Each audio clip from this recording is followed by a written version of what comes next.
চকরিয়া উপজেলায় প্রতি বছর যে বন্যা হয় এটার প্রধান কারণ হচ্ছে মাতামুহুরী নদীটা ভরে গেছে পলিমাটিতে।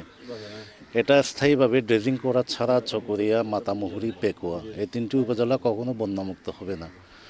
এছাড়া পাশাপাশি ছড়াকাল যেগুলো রয়েছে, যেমন লোকারছড়া এবং কাকারার মাঝখান দিয়ে পুরনো বাইচ্চার ছড়া যে ছড়াকাল অবৈধ স্থাপনা করার কারণে খালটা পুরোটা ভরে গেছে, পানি দ্রুত বের হতে পারছে না। এরপর আমরা ফাইতুন খালের কথা বলতে পারি, এটাও ভরে গেছে, এটাও ড্রেজিং করতে হবে। লোকারচর কাকারার মাঝখান দিয়ে যে পুরনো বাচ্চার ছড়া খালটা গেছে, এটা ড্রেজিং করতে হবে।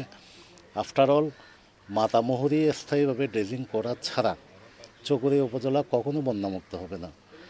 এর পাশাপাশি আরেকটা সমস্যা হচ্ছে নতুন যে রেল লাইন হয়েছে সেখানে পর্যাপ্ত পানি নিষ্কাশনের জন্য, পানি বের হওয়ার জন্য কালভার্ট দেওয়া হয়নি, বা কোথাও দেয়া হয়েছে সেই কালভার্টের মুখগুলো পানি দ্রুত চলাচল করার জন্য যে ব্যবস্থা করা দরকার সেটা করা হয় নাই। এই বিষয়গুলো সমাধান করা ছাড়া চকরিয়াবাসী, নবসৃষ্ট মাতামুহুরী উপজেলা, পেকু উপজেলা স্থায়ীভাবে বন্যামুক্ত হবে না বলে আমি মনে করি। জনদুর্ভোগে আছি প্রায় শত শত ফ্যামিলি পানির বন্দি এখনো। আমরা বাচ্চা ছাড়া খালের লাশ মাথায় কিছু অতীতের দূষরারা ওখানে খালের উপরে বিল্ডিং করে, দোকানপাট করে রেখে দিছে, সেই জন্য পানিবন্দি আমরা আশা করি। এটা যদি পানিবন্দি যদি থেকে আমরা যদি মুক্ত হতে চাই তাহলে এগুলি সংস্কার করতে হবে, এগুলি ভেঙে ফেলতে হবে। আর মাতামুহুরী ড্রেজিং বা রেল লাইনের আমাদের মনে হয় মাতামুহুরী যদি খালটা যদি খনন করে পানি মনে হয় আমাদের কাকারা, সুরাজপুর, মানিকপুর, লক্ষ্যেশ্বর পানিবন্দি হবে না।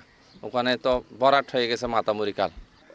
বিগত সময়ে এই অবস্থা এইরকম ছিল না। এটা হচ্ছে কি আপনার সৃষ্টি হওয়ার কারণটা হচ্ছে কি আমাদের যে বাসিস্তারা যেটা খাল আছে, খাল এটা ভরাট হয়ে গেছে। ভরাট করে এখানে বহুতল ভবন করেছে পতিত দূষরেরা, এখানে শিক্ষা প্রতিষ্ঠান গড়ে তুলেছে, এখানে দোকানপাট করেছে। এখানে বাসিস্তারা যেটা খাল আছে, খাল এটা যদি খনন না করা হয় আর এখানে যদি মাতামুহুরীর যে যেটা আছে নদী আছে, এটা যদি ড্রেজিং করা না হয়, এখানে প্রতি বছর বন্যা হবে এবং বন্যার এভাবে আমাদের দুর্ভোগ পোহাতে হবে।